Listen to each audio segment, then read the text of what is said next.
आज के इस दिलचस्प विश्लेषण में बहुत बहुत स्वागत है। आज हम एक ऐसे विषय की गहराई में उतरने वाले हैं जिससे हम सभी रोजाना जूझते हैं। हम अक्सर अपने सबसे जरूरी कामों को क्यों टाल देते हैं और ऐसा क्या किया जाए जिससे हम न रुकने वाले एकदम मजबूत रूटीन बना सकें। आज हम इसी विज्ञान को डिकोड करेंगे। तो चलिए बिना किसी देरी के इस चर्चा की शुरुआत करते हैं। ये काम मैं कल से पक्का शुरू कर दूंगा। क्या ये डायलॉग कुछ जाना पहचाना लग रहा है? हम सबने कभी न कभी खुद से ये वादा किया है, लेकिन कड़वा सच ये है कि वो कल असल में कभी नहीं आता। अक्सर इस टालमटोल या प्रोक्रेस्टिनेशन को हम सिर्फ आलस मानकर छोड़ देते हैं, पर पता है ये आलस बिल्कुल नहीं है।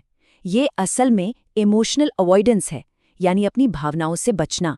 जरा सोचिए, कल कोई बहुत बड़ी प्रेजेंटेशन या प्रोजेक्ट देना है और अचानक से हम अपना पूरा कमरा साफ करने लगते हैं। ये आलस नहीं है, ये हमारा दिमाग उस जरूरी काम से जुड़े स्ट्रेस और घबराहट से भागने की कोशिश कर रहा है। इस विश्लेषण को हम 5 मुख्य हिस्सों में बांटेंगे। सबसे पहले आलस के मिथक को समझेंगे, फिर दिमाग के हैबिट लूप पर जाएंगे, उसके बाद 1% की ताकत, स्थायी बदलाव के नियम और अंत में एक बेहतरीन मॉर्निंग रूटीन बनाने के सटीक फ्रेमवर्क को देखेंगे।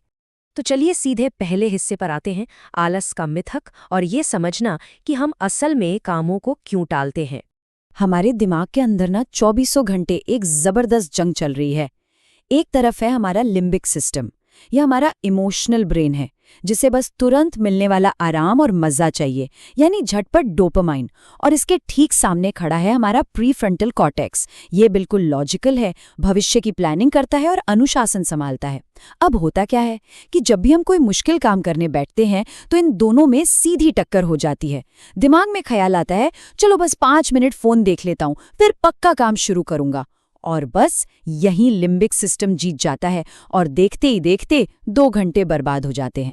दिमाग की ये जंग हमें हमारी दूसरे विषय पर ले आती है, दिमाग का हैबिट लूप। आइए देखते हैं कि हमारे व्यवहार आखिर बनते कैसे हैं।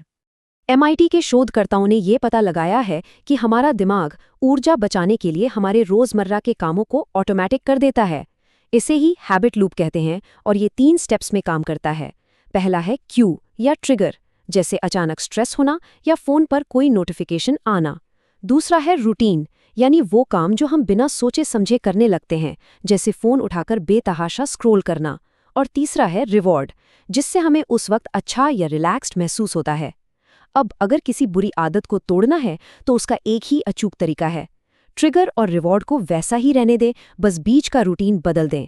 मतलब स्ट्रेस होने पर फोन देखने के बजाय शायद थोड़ी देर टहलने निकल जाए। लेकिन बात सिर्फ रूटीन बदलने की नहीं है। सबसे गहरा बदलाव तब आता है जब एक आइडेंटिटी शिफ्ट होता है, यानी जब हम अपनी पहचान ही बदल लेते हैं। अगर हम खुद को अंदर से आलसी ही मानते रहेंगे तो हमारे काम भी उसी सांचे में ढलेंगे। पर सोचिए, अगर हम हर दिन लिखते हैं तो हम एक राइटर हैं, अगर हम हर दिन व्यायाम करते हैं तो हम एक फिट इंसान हैं। हमारा हर एक एक्शन इस बात का सबूत है कि हम खुद को क्या मानते हैं। इसलिए बदलाव की असली शुरुआत हमेशा अपनी पहचान को बदलने से ही होती है। अब ये नई पहचान रातों रात तो नहीं बन जाती, और यहीं पर काम आती है हमारी अगली रणनीति, 1% की ताकत, जहां छोटे कदम विशाल परिणाम देते हैं। 37 गुना। जरा इस नंबर पर गौर कीजिए। सफलता कभी भी एक दिन का चमत्कार नहीं होती। अगर हम हर दिन खुद को सिर्फ 1% बेहतर बनाते हैं ना, तो साल के अंत तक छोटे छोटे कदमों के कंपाउंडिंग इफेक्ट की वजह से हम 37 गुना ज्यादा बेहतर हो जाते हैं। आज 10 पुशअप्स करना शायद बहुत मामूली सा काम लगे, लेकिन अगर इसे रोज किया जाए तो कुछ ही महीनों में इसके परिणाम सच में चौंकाने वाले होते हैं। हमारा फोकस रातों रात होने वाले बड़े बदलावों पर नहीं, बल्कि बहुत छोटे और लगातार किए जाने वाले एक्शंस पर होना चाहिए। यही वो जगह है जहां डिस्ट्रैक्शन और अनुशासन का असली फर्क समझ आता है। फोन पर स्क्रॉल करना अभी तो बहुत मजेदार लगता है, लेकिन बाद में सिर्फ पछतावा देता है। जबकि अनुशासन और मेहनत अभी बहुत कष्टदायक लग सकते हैं, पर अंत में यही हमें सच्ची आज़ादी देते हैं। एक और बहुत दिलचस्प बात यह है कि हमारी इच्छा शक्ति या विल पावर बिल्कुल एक मांसपेशी की तरह होती है। सुबह ये एकदम फ्रेश और मजबूत होती है, लेकिन रात तक आते आते ये पूरी तरह थक जाती है। इसीलिए हम सिर्फ विल पावर के भरोसे नहीं बैठ सकते। और अगर हम विल पावर के भरोसे नहीं रह सकते तो फिर रास्ता क्या है? यही हमारा चौथा विषय है, स्थायी बदलाव के नियम और आदतों को सुधारने का फ्रेमवर्क। विल पावर से कहीं ज्यादा शक्तिशाली होता है हमारा एनवायरनमेंट, यानी हमारा आसपास का माहौल। व्यवहार बदलने के 4 बिल्कुल पक्के नियम हैं। अगर कोई अच्छी आदत अपनानी है तो उसे स्पष्ट, आकर्षक, आसान और संतोषजनक बनाना होगा। जैसे अगर किताब पढ़ने की आदत डालनी है तो किताब को बिस्तर पर एकदम सामने रखना चाहिए। और बुरी आदतों को छोड़ने के लिए बस इसका ठीक उल्टा करना है, उन्हें अदृश्य, अनाकर्षक, मुश्किल और असंतोषजनक बना दें। अगर फोन की लत कम करनी है तो काम करते वक्त फोन को दूसरे कमरे में रख देना चाहिए। माहौल को डिजाइन करना सबसे बड़ा गेम चेंजर है। एक और बहुत ही कमाल का और प्रैक्टिकल तरीका है 2 मिनट या 5 मिनट का नियम। जब भी कोई बड़ा काम सामने हो और उसे देखकर घबराहट हो रही हो, तो बस खुद से ये कहना है कि मैं इसे सिर्फ 5 मिनट के लिए करूंगा, बस 5 मिनट। असल में काम शुरू होते ही दिमाग का वो जो शुरुआती डर होता है ना, वो बिल्कुल खत्म हो जाता है। हिचकिचाहट दूर हो जाती है और फिर हम अपने आप उस काम में एक फ्लो पकड़ लेते हैं। ये याद रखना है कि मोटिवेशन पहले नहीं आती, मोटिवेशन हमेशा काम शुरू करने के बाद आती है। तो अब तक की बातों को समेटते हुए हम अपने आखिरी और सबसे जरूरी हिस्से पर आते हैं, मॉर्निंग रूटीन जीतना। ये वो समय है जहां इन सब बातों को एक्शन में बदला जाता है। और जब भी मॉर्निंग रूटीन की बात आती है तो हैल एलरॉड की कहानी एक मिसाल है। हैल का एक बहुत ही भयंकर एक्सीडेंट हुआ था और डॉक्टरों ने कह दिया था कि वो शायद कभी चल नहीं पाएंगे। इसके कुछ ही समय बाद उनका बिजनेस भी बुरी तरह डूब गया और वो भारी कर्ज में आ गए। लेकिन उन्होंने हार नहीं मानी। उन्होंने अपनी जिंदगी को वापस पटरी पर लाने के लिए एक बेहद कड़ा मॉर्निंग रूटीन अपनाया और अपनी पूरी जिंदगी को नई ऊंचाइयों पर खड़ा कर दिया। इस कामयाबी को उन्होंने द मिरेकल मॉर्निंग का नाम दिया। हैल एलरॉड ने जो फ्रेमवर्क बनाया उसे सेवर्स कहा जाता है। इसमें हर लेटर का एक गहरा मतलब है। एस से साइलेंस यानी ध्यान या शांति, जो हमारे दिमाग को एकदम शांत करता है।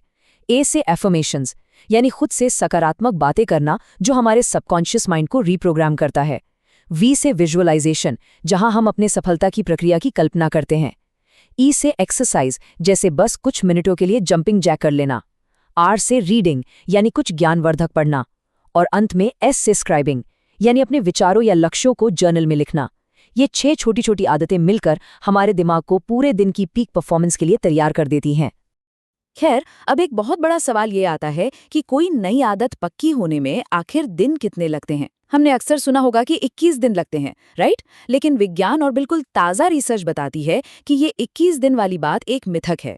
असल में किसी भी नई आदत को हमारे सबकॉन्शियस दिमाग में पूरी तरह से फिट होने के लिए पूरे 66 दिन यानी 66 दिन का समय लगता है।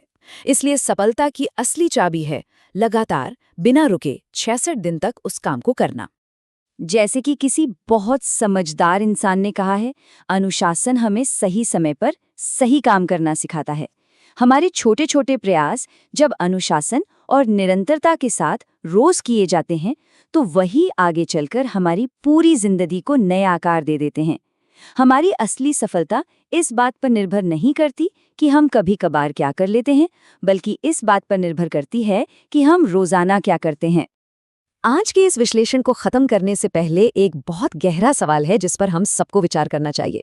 ऐसा कौन सा एक जरूरी काम है या वो कौन सा एक सपना है जिसे उस कल के भरोसे छोड़ा जा रहा है जो असल में कभी आता ही नहीं? सोचिए इसके बारे में। हमें उस काल्पनिक कल का इंतजार अब खत्म करना होगा और आज इसी वक्त से एक छोटा सा कदम उठाना होगा। इस चर्चा में शामिल होने के लिए बहुत बहुत धन्यवाद।